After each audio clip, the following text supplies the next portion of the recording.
The Girl with No Face. The village of Oakhaven nestled in a valley perpetually shrouded in a thin, ethereal mist, as if the world itself was hesitant to fully reveal its secrets. And in Oakhaven lived a girl whispered about in hushed tones, a girl known only as Anya, the girl with no face. Not literally, of course. She had eyes, luminous, and the color of moss after a spring rain. She had lips, often curved into a soft, enigmatic smile. She had hair, the shade of polished oak, that fell like a curtain around her.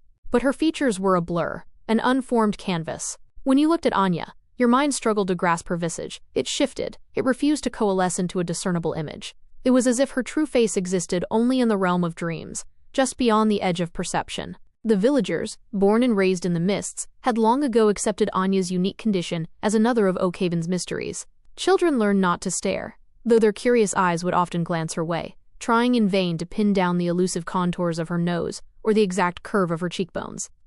Adults, having given up on defining her, simply spoke of her gentle spirit, her quiet wisdom, and the uncanny way she seemed to understand unspoken grief or joy. Anya herself lived without complaint. She moved through life with a grace that suggested an inner peace, a profound acceptance of her own elusive identity. She tended to the village's small apothecary garden, her hands deftly separating herbs, her fingers feeling the subtle textures that others saw. She listened more than she spoke, absorbing the world through senses heightened by the absence of a fixed visual identity. She knew the villagers not by their appearances, but by the resonance of their voices, the unique cadence of their footsteps, the subtle scent of their presence. One sun-drenched afternoon, a rare occurrence in Oakhaven, a stranger arrived. He was a traveling artist named Kale, a man whose easel was his only companion, and whose life was dedicated to capturing the faces of humanity. He sought to etch the essence of a soul onto canvas, believing every wrinkle, every freckle, every curve of a brow told a story. When he encountered Anya by the old well, he was, for the first time in his artistic life, utterly bewildered. He saw her, yes. A slender figure, dressed in simple, earthy tones. Her posture was serene, but her face, it was a paradox. He tried to focus, to discern the lines, the shadows, the planes. But his artist's eye, trained to define and detail, found nothing to cling to. It was like trying to sketch the wind, or paint a ghost. "Forgive me," Kale said, his voice tinged with both frustration and profound curiosity. "I am an artist, and I find myself unable to truly see you." Anya turned her head, and Kale felt a warmth emanating from her, a gentle presence that transcended the visual. Her lips curved into that soft, indefinable smile. "Most people do not," she replied, her voice a melody, clear and resonant like water over stones. "Perhaps there is nothing to truly see." Kale felt a pull, a challenge unlike any he had ever encountered.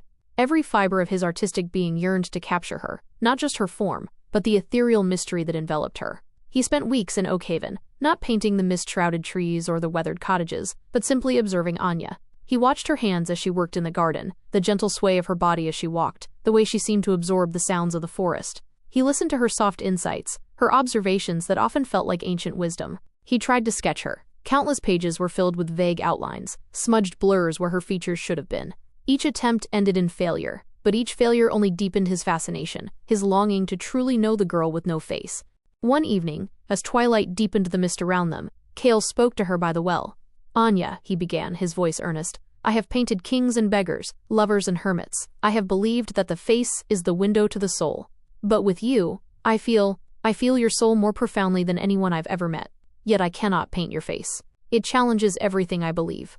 Anya looked at him, and Kale felt, rather than saw, the depth of her gaze. "Perhaps," she said softly, "the soul does not need a window to be seen, Kale. Perhaps it needs an open heart." Her words struck him with the force of a revelation. He had been trying to define her with his eyes, with his artistic tools, when her essence lay beyond the tangible. He realized then that Anya's condition was not a lack, but a profound gift. She forced others to look beyond the superficial, to truly listen, to feel, to perceive, with something more than just sight. She was a mirror, reflecting back to each person the quality of their own inner gaze. If you sought only physical beauty, you saw nothing. If you sought connection, empathy or understanding, her true self blossomed before you, not on her face, but within your own perception. The next morning, Kale did not set up his easel. Instead, he simply sat beside Anya in the apothecary garden. He watched her work, not with the intention of sketching, but simply to be present. He listened to the rustle of the leaves, the distant call of a bird, the quiet rhythm of her breathing. He spoke to her not about her face, but about his life, his travels, his own vulnerabilities. He began to see her not as a subject to be captured, but as a presence to be understood, cherished. As the weeks turned into months, Cale found himself falling in love with Anya, a love unlike any he had ever known. It was a love that bypassed superficiality, a love built entirely on the unseen, on shared silences, on the profound resonance of two souls recognizing each other. He still couldn't sketch her face, but now, when he looked at her, he no longer felt frustration. He felt a deep, abiding peace. He saw the kindness in her gestures, the wisdom in her quiet pauses, the strength in her acceptance. He saw her. One day, Cale announced he would paint. Anya watched, curious, as he set up his canvas.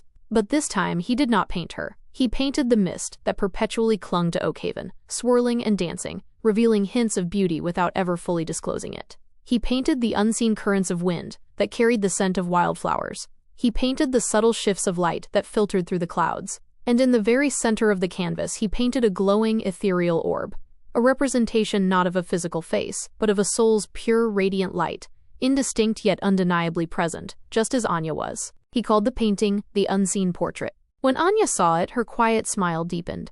"It is beautiful, Cale," she said, her voice soft. "It is truthful." Cale finally understood. Anya didn't need a face for others to see her. She needed eyes that saw beyond the visible, hearts that felt beyond the tangible. And in loving her, truly loving her, Cale had learned to see in a way he never had before. He had learned that the most profound beauty often resides in what remains unrevealed, in the gentle mystery that beckons the soul to look deeper. Anya, the girl with no face, had paradoxically revealed more to him about the true nature of seeing than all the faces he had ever painted.